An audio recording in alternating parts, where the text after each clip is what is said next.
So I was just thinking about something right now, about how many of us in the neurodivergent community have an obsession with a particular type of spoon. Okay. Doesn't matter the reasons, like I carry a spork in my car so that I always have the right size spoon with me, right? And my mom would get frustrated with me because I lose the spoons a lot, and I have a very particular, since I started choking on my food, I use really small spoons to avoid taking big chunks of food.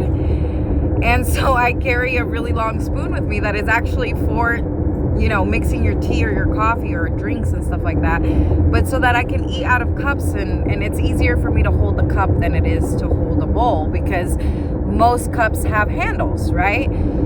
So, and this goes back to the topic of when we're losing physical abilities, but also when you're gaining them. So a lot of us who struggled with finger dexterity in our childhood will struggle with that finger dexterity as we get older. So a lot of the issues that we had in childhood, I knew that psychologically and emotionally we do that, and that you start to lose things, like movement and stuff like that because of age. But I didn't realize that it's because your brain really does revert to a younger sense of self when you start to lose your working memory and stuff like that.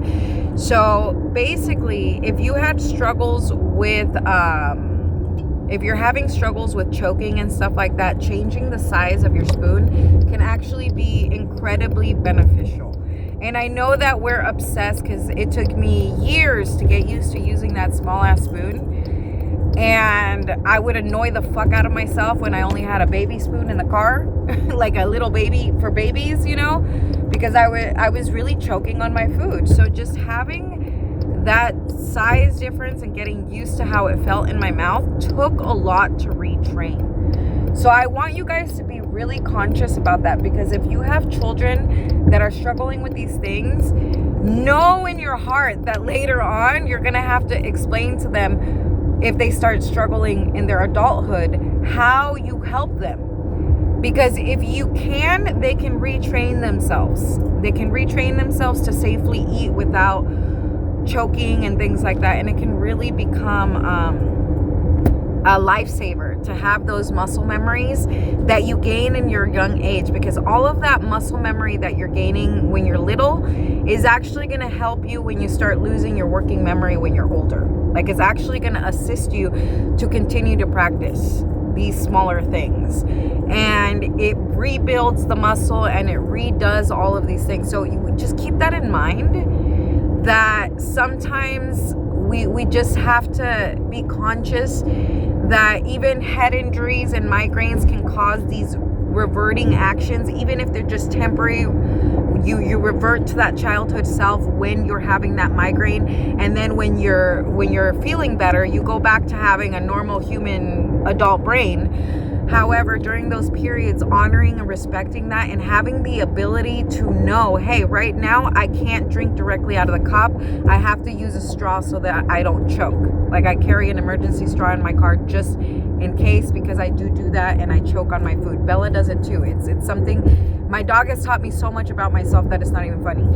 So, yeah, spoons. So there's a lot of reasons why we choose the spoons we do, and the biggest reasons are how we grip, how we're able to grip each spoon. So the thickness of the handle matters, and also the size of the spoon and how it fits in our mouth. So a lot of people that struggle with consistency, whether it's food consistency or taste, oftentimes can taste what the spoon tastes like as well. So some people do not want plastic spoons, and some people just can't handle metal spoons, because some people do bite down on those spoons. So just keep that in mind. Just keep that in mind when you're learning about yourself, because this is more about teaching you about you. No one else can teach you about you. Your parents can teach you how they taught you as children, if they can remember the steps that they took to be able to teach you to get past those finger dexterity problems. And they can tell you how they taught you, but the only one who can actually create the adult version of that is for yourself, is you.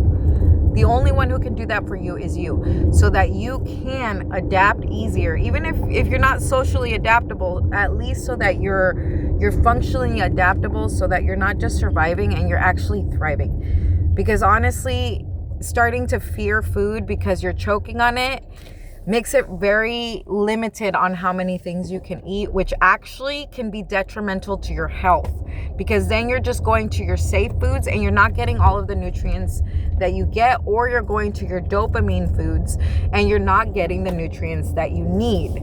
So it's very, very important that we use, for those of us who struggle with these things, that you use all of your senses to train your brain to crave the foods that actually have the nutrients for your well-being. It matters. I know that it doesn't seem that way, but the past 6 months of me reverting to a processed diet, because, you know, at least I know that's not going to hurt my stomach as bad as some of the food that I'm being given. So I keep going to those safe foods, and I keep going to these dopamine foods, especially when I'm going to these stressful appointments.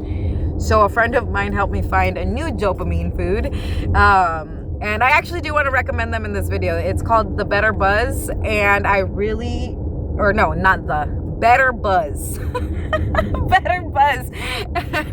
Oh my God, dude, my stomach, I'm on day 2 of detoxing my body from processed foods. And this one is, yay. It also has bee pollen in it, which is great, because that's how I subdued a lot of my allergy symptoms and a lot of those symptoms that are associated with MCAS.